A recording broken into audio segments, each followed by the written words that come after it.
눈을 감고 떠올려보라. 당신은 혼자다. 집 안은 고요하고 창밖에는 빗소리가 단조롭게 이어지며 방 안에는 자신의 숨소리밖에 들리지 않는다. 그때 침대 아래쪽에서 무언가가 움직이는 것 같은 느낌이 든다. 당신은 손을 침대 옆으로 천천히 아래로 내린다.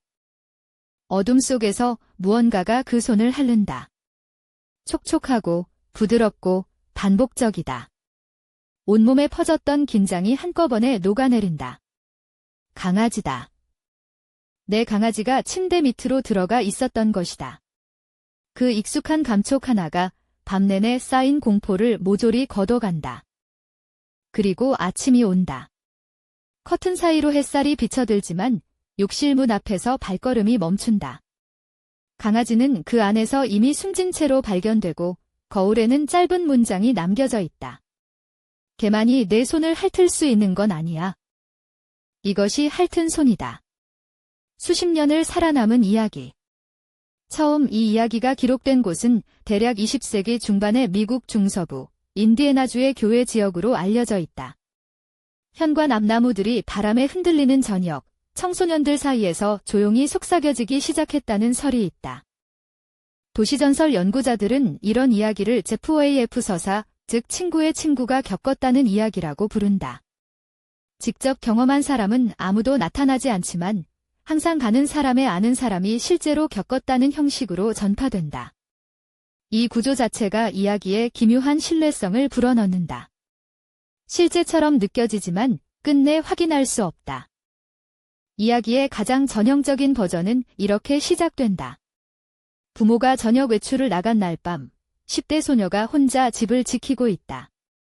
집안 어딘가에서 낯선 소리가 들리지만 바람 소리일 것이라고 스스로를 납득시키고 공포를 잠재우기 위해 그녀가 떠올리는 것은 한 가지다. 강아지가 있다는 사실. 그녀는 침대에 눕는다. 두려움이 완전히 가시지 않은 채로.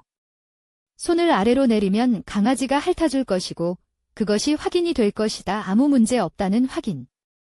그래서 그녀는 손을 내린다. 그리고 무언가가 손을 핥는다. 안도. 그것이 그 순간 그녀가 느끼는 전부다. 강아지가 옆에 있고 모든 것이 괜찮다. 눈꺼풀이 무거워지고 숨이 고르게 돌아오고 어느새 잠이 든다. 그 밤 침대 아래에 무엇이 있었는지를 알지 못한 채로. 아침에 발견되는 것이 이야기의 진짜 공포가 시작되는 지점이다. 강아지는 욕실 안에서 혹은 집안 어딘가에서 이미 숨진 채로 발견된다. 그날 밤 내내 침대 아래에 있었던 것은 강아지가 아니었다. 무엇이 있었는지는 이야기마다 조금씩 다르게 전해진다. 도시전설 연구자 얀 헤롤드 브런반드는 1980년대부터 미국 각지의 구전 이야기를 체계적으로 수집하고 분류한 민속학자로 알려져 있다. 그의 연구에 따르면 핥은 손과 유사한 구조의 이야기가 늦어도 1960년대 무렵부터 각지에서 기록되기 시작한 것으로 전해진다. 그러나 그 어느 기록도 실제 경찰 보고서나 공식 사건 문서와 직접 연결되지 않았다. 더욱 흥미로운 점은 이야기의 핵심 구조가 시대와 지역을 넘어 놀랍도록 일관되게 반복된다는 사실이다. 영국에서는 침대 밑에 낯선 사람이라는 형태로, 캐나다와 오스트레일리아에서는 조금 다른 배경으로, 일본에서는 유사한 구조의 괴담으로 전해진다는 설이 있다. 세부 내용은 달라지지만 안심했으나 실은 위협 속에 있었다는 핵심만큼은 변하지 않는다. 한국에서는 인터넷이 일상화된 이후 이 이야기가 급속도로 확산된 것으로 알려져 있다.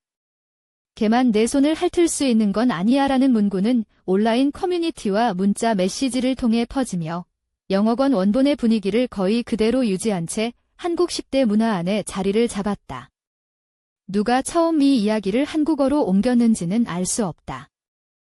그렇다면 이 이야기에는 실제 사건이 존재하는가? 일부 연구자들은 특정 침입 사건이 이 전설의 모티프가 되었을 가능성을 제기하기도 한다.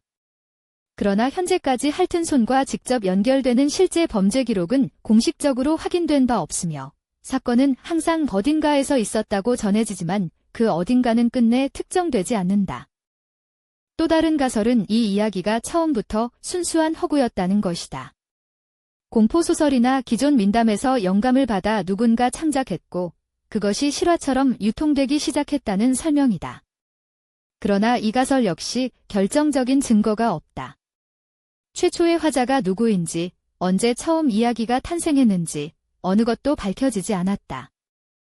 그렇다면 왜 이 이야기는 이토록 강하게 살아남는가? 심리학자들은 이를 친숙한 것의 배반이라는 개념으로 설명하려 한다.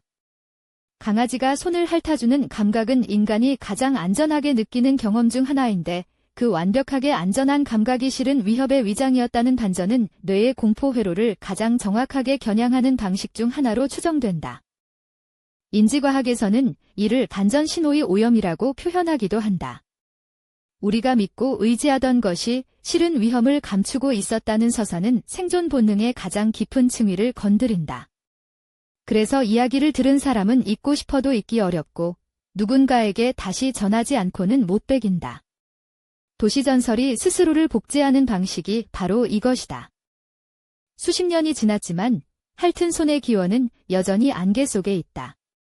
실제 사건도 최초의 화자도 이야기가 처음 입에서 입으로 옮겨진 그 순간도 확인되지 않았다. 어쩌면 이 이야기는 처음부터 기원 같은 것을 필요로 하지 않았는지도 모른다.